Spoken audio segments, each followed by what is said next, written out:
So would you consider yourself then like a self-taught developer? Absolutely. Yeah. Yeah.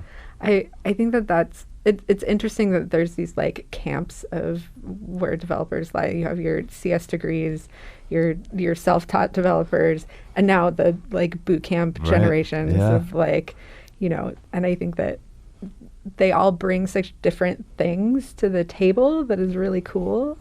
And that, because if you think about like where software development was, I don't know, 10, 15, 20, we're in 2020, so it could Yeah. even have been 30 years Yeah, ago. really, right.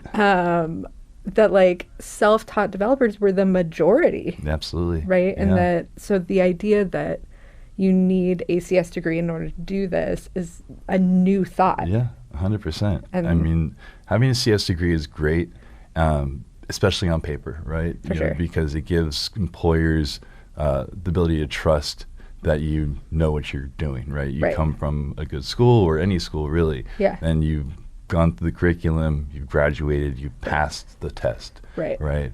But at the same time, passing the test could also be you built something and it works, Sure. right? And Right. nowadays you can learn everything from YouTube, Udemy, Right.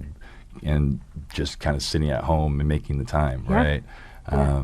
But that doesn't necessarily mean you're doing it the best practices. Doesn't necessarily mean that you're making it run the fastest or the cleanest. Like Right. you're hacking stuff together and it works. Right. But to the everyday Joe, when they see it working, they don't necessarily know how you did it. They don't know about best practices. They don't know about the technology that was used. Right. They just know that it works. Right. And that's, a big win for especially people who are self-taught.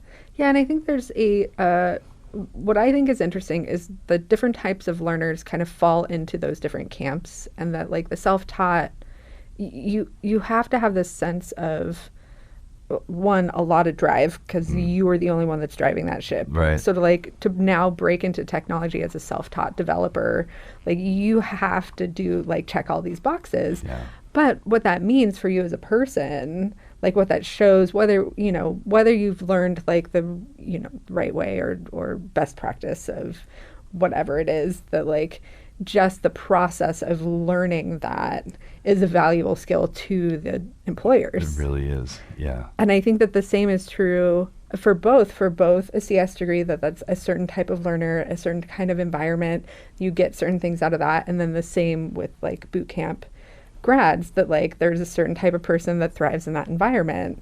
And so that's what's so exciting about getting into technology is there's all these different paths that will work for very different types of people. Exactly. And that it just allows for more people of different backgrounds to come into the industry. That's so true. And, the fact that there are so many different types of learning styles out there and that there are so many different opportunities for each of these different people is so amazing, right? Because the more people that are in the technology game, the more technology advances.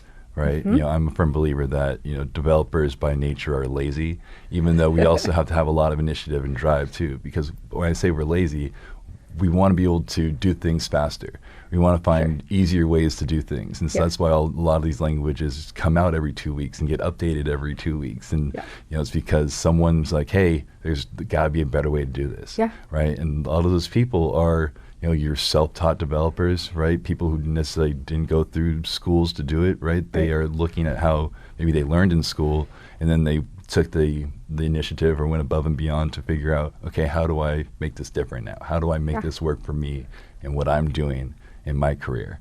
So I think that's, really pushing the industry forward, tenfold. Yeah.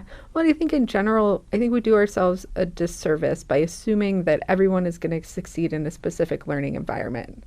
And that we set it up so that this is the only way you can get in is if you go through this one path. Right. And that is set up for certain types of learners. And that what I love about tech is that that's not the only case anymore. Mm-hmm. That, going through a CS degree or doing that, or even before the CS degrees were even a thing, like being a self-taught developer was the only way to get in. That's right.